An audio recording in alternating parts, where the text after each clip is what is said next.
हावड़ा से नई दिल्ली जाने के लिए एक ट्रेन चलती है।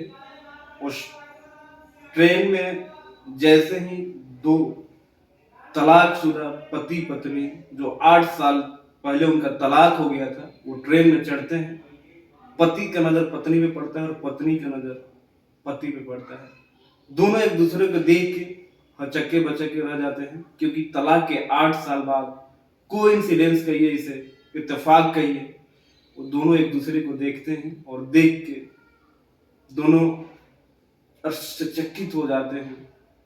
लेकिन जो लड़की होती है, जो औरत होती है, उसका जो टिकट होता है स्लीपर कोच में होता है, और जो उसका पति होता है तलाकशुदा, उसका जो टिकट होता है एसी में होता है।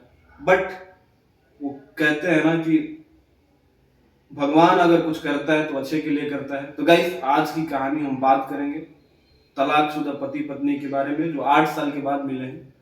तो चैनल पे यार पहली बार आए हैं तो चैनल को सब्सक्राइब कर लेना और बेल आइकन को प्रेस जरूर कर देना, जिससे आने वाले नए वीडियो के बारे में आपको पता चल सके। तो होता कुछ यूं है कि पति जो होता है उसके पीछे पीछे लग जाता है और देखता है कि मैं देखूं तो जरा कि मेरे से तलाक होने के बाद इसने किससे शादी करा है और कौन है जो इसका खर्चा पानी उठा रहा है, चाहे ये कैसे रह रही है। वो पीछे पीछे जाता है, वो अपना बैग रखती है और बर्थ पे बैठ जाती है, और उसका पति कोशिश करता है कि उसी के सीट पे बैठे। वो जाता है, बैठता है और दोनों बैठ जाते हैं। जो उसकी पत्नी होती है तलाकशुदा, उसका जो टिकट होता है, जो उसका सीट होता है, साइड लोअर होता है, जो खिड़की के बगल वाला सीट होता है। तो दिन में आप लोगों को पता हो, अगर नहीं पता हो तो मैं बता दूं कि जो आजू बाजू का सीट होता है, ऊपर वाला भी बैठ सकता है, आधा सीट उसका होता है। तीसरा बंदा आता है, उससे वो लड़ाई करने लगते हैं कि नहीं ये मेरा सीट है, तुम्हारा सीट ऊपर है तो तुम ऊपर बैठोगे। बट जो उसका तलाकशुदा पति होता है उसको समझाता है कि नहीं, ऐसा नहीं होता है, यहाँ पे वो बैठ सकता है और 8-9 बजे के बाद रात जब होगा तो ऊपर जाके सोएगा, ऐसे वो बैठ सकता है, उसका भी आधा टिकट इसमें है। उसकी बातें मान लेती है और कहती है ठीक है कोई बात नहीं है, आप कहते हैं तो अच्छी बात है। फिर वो बंदा कहीं दूसरी जगह बैठ जाता है, जो तीसरा आदमी आया होता है। ये दोनों आपस में बात करने लगते हैं कि कैसी हो तुम। तो वो पूछती है आप कैसे हैं, कहती है मैं बढ़िया हूँ, आप बताइए। तो कहता है मैं भी बढ़िया हूँ। फिर इनकी बातें होने लगती है, कुछ बातें होती हैं। कहती है और बताओ, तुमने शादी कर ली। तो कहती है कि आपको क्या मतलब है मैंने शादी करा या नहीं करा।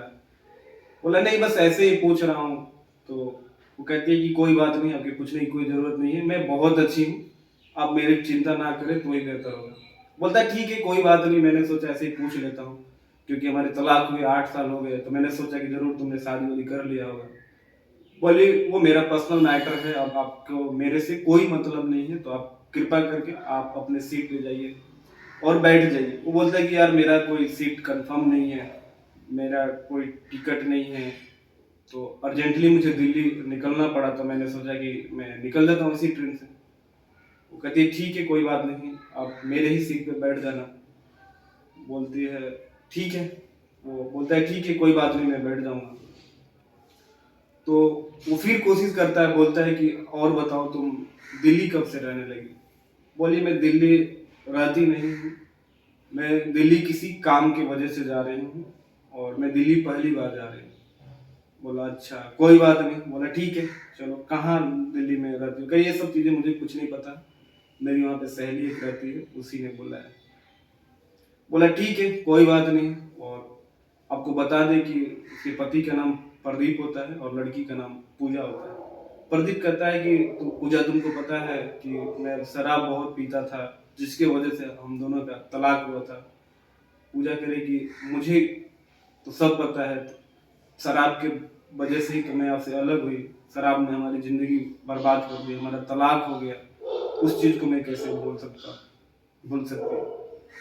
प्रदीप कहता है पूजा तुमको पता है, तुम जब से मेरे को छोड़ के चली गई उसके 2 साल बाद ही मैंने सब कुछ शराब छोड़ दिया, मैं एक भी नशा नहीं करता हूँ और आज मैं अच्छे से कमाता हूँ और अच्छा खाता हूँ, मेरे को किसी से मतलब नहीं है।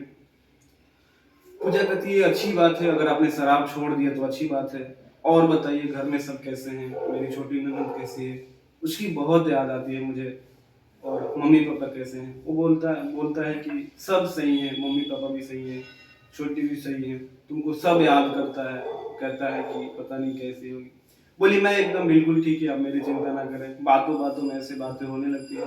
शाम को शाम हो जाता है, 9 साढ़े 9 10 बज जाता है। फिर वो कहती है कि आप कुछ बैग में लिए नहीं हो क्या? सब लोग अपना कंबल वगैरह निकाल के ओढ़ने लगता है। वो बोलता है नहीं नहीं, मैं जल्दी में भूल गया।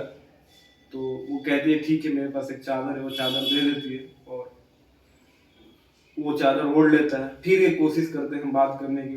प्रदीप बार बार कोशिश करता है कि मैं इससे कुछ बात करूं, बात बढ़ाऊं, क्योंकि प्रदीप को भी लगता है कि अब मेरे को भी कोई चाहिए जिससे मैं शादी करूं, और क्यों ना अगर ये शादीशुदा नहीं है तो मैं इसी से शादी कर लूं। ये सारी चीजें उसके माइंड में चलती है। वो बार बार पूजा से कहता है कि पूजा तुमने शादी करा है नहीं करा? पूजा इरिटेट हो जाती है और कहती है कि तुमको क्या मतलब है मैंने शादी करा या नहीं करा? बोला नहीं, बस मैं ऐसे ही पूछ रहा हूँ कि तुमने शादी करा है नहीं करा। वो बोली नहीं, मेरा शादी नहीं हुआ, मैंने शादी नहीं करा। बोला तुम क्यों शादी नहीं की? बोले ऐसे ही नहीं करा शादी। बट मैं शादी के ही सिलसिले से दिल्ली जा रही हूँ। मेरी दोस्त है शरिता, उसने एक बढ़िया लड़के से बात करा है जो कि बहुत अच्छा कमाता खाता है, ना कोई नशा करता है, बहुत अच्छा लड़का है। प्रदीप बार बार ये चीजें जताने की कोशिश करता है कि मैं बहुत बदल गया, मैं बहुत पैसा कमाता हूँ, अब तुमको खुश रखूंगा, बस एक बार पूजा ये कर दे कि मैं तुमसे शादी करना चाहती हूँ। लेकिन लड़कियों को कौन समझे, वो बार बार इस चीज को मना कर देती है, कहती है मेरा और आपका रास्ता जो है अलग है। भले हम लोग एक साथ दिल्ली जा रहे हैं और ये भगवान का शुक्रियादा है कि अगर आपने दारू शराब सब कुछ छोड़ दिया तो मैं भगवान से दुआ करूंगी आप खुश रहें, आपके लाइफ में खुशियां है। बट मैं शादी के बारे में आपसे नहीं सोच सकती। उसने क्लियर कट मना कर दिया। प्रदीप अंदर अंदर मन से टूट गया कि यार मैं क्या बोलूँ इसको। बोला ठीक है कोई बात नहीं, चलो हम लोग सो जाते हैं। इतनी इनकी डिस्कशन होती है, इसके बाद ये लोग सो जाते हैं। सुबह होता है और जब उतरने का नई दिल्ली पहुंचते हैं, उतरने का टाइम होता है, तो प्रदीप अपने पर्स से 3-4 हज़ार रुपये निकाल के उसको देता है और कहता है कि ये रख लो, शायद तुम्हारे काम है। वो बोल देती है नहीं नहीं, मैं मुझे 1 रुपये नहीं चाहिए आपका, आप अपना पैसा रखो। बोलती है कि मैं शायद ही आपसे मिलूं, लेकिन मैं भगवान से यही दुआ करूंगी कि आप खुश रहें। बोला कोई बात नहीं, एक बार तो बता दो तुम कहाँ रहती हो? बोली मुझे कुछ नहीं पता है और आप जाओ प्लीज, मेरे को परेशान मत करो। प्रदीप मायूस हो जाता है, बोलता है ठीक है कोई बात नहीं, ऐसा करते हैं मैं तुमको छोड़ देता हूँ जहाँ तुम रहती हो। वो बोलती है नहीं नहीं, मेरी दोस्त है सरिता, वो आ रही है, तो कृपा करके आप चले जाओ, क्योंकि ऑलरेडी उसने मेरे एक लड़के से शादी के लिए बात कर रखी है। तो आप मेरा कृपा करके जो मेरा आगे का फ्यूचर है उसके बारे में बीच में आप टांग ना अड़ाओ तो ही बेहतर होगा। इतना करके जो पूजा होती है चली जाती है और वो भी अपने काम के लिए, अपने मतलब घर के लिए रवाना हो जाता है दिल्ली में। और सरिता आती है तो कहती है यार तेरा फोन नहीं लग रहा था, तू बिजी थी, कहाँ बिजी थी?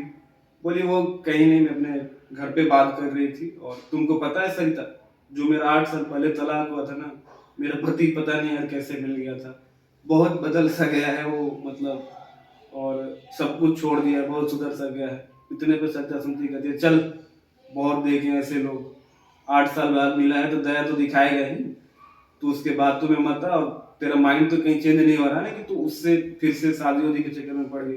बोली नहीं नहीं, मैं तो उसको क्लियर कट मना कर दी हूँ, मैंने बता दिया है कि मेरा एक दोस्त है सरिता जिसने एक लड़के से बात की जो बहुत अच्छा है। तो गाइस आपको बता दें, जो प्रदीप होता है उसका दिल्ली में जहांगीरपुरी में जींस का फैक्ट्री होता है, वही फैक्ट्री में सरिता काम करती है।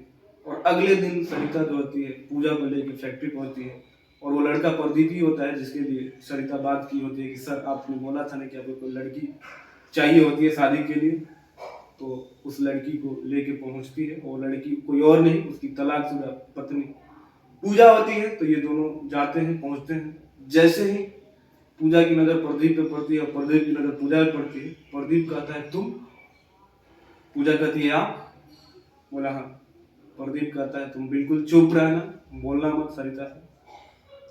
सरिता आती है और अपने बॉस से कहती है सर मैंने जो बताया था ना कि आपके लिए एक लड़की देखा है जो शादीशुदा नहीं है, बहुत सुंदर है। प्रदीप कहता है अरे यार तुम तो कह रही थी कि लड़की शादीशुदा नहीं है, लेकिन ये देखने से लग रहा है कि ये शादीशुदा है। बोली नहीं सर, ये शादीशुदा नहीं है। तो फिर सरिता से कहता है कि तुमने मेरे बारे में कैसा बताया, ये तो नहीं बताया ना कि तुमने मैं शादीशुदा हूँ चाहे मैं कुंवारा हूँ। बोली नहीं नहीं सर, मैंने सब कुछ बता दिया है कि सर तलाकशुदा थे। बोला ठीक है कोई बात नहीं। कुछ देर बीतता है, सरिता को वो अपने केबिन में बुलाता है, पूजा को केबिन में, दोनों को बुलाता है और कहता है सरिता तुमको पता है ये लड़की कोई और नहीं, ये पूजा है जो मेरे ऑलरेडी से 8 साल पहले तलाक हुआ था। तुम्हारा बहुत बहुत शुक्रिया, बहुत बहुत शुक्रगुजार है कि तुमने हम लोग को मिलाया। इतना बात कहता है और खुशी से चहक उठता है और कहता है सरिता मैं तुम्हारा धन्यवाद कैसे करूं, तुम्हारे वजह से हम लोग फिर से एक हो गए।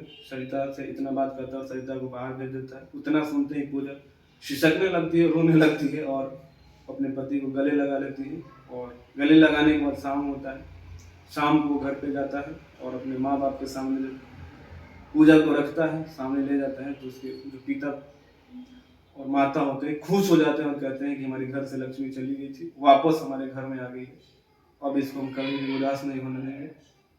घर में एकदम दिवाली का माहौल हो जाता है पूजा के आने के बाद। तो दोस्तों ये कहानी आप लोगों को कैसी लगी कमेंट करके जरूर बताना, और चैनल पे पहली बार आए हैं चैनल को जरूर सब्सक्राइब कर लेना। मिलते हैं अगले वीडियो में, तब तक अपने भाई को इजाजत।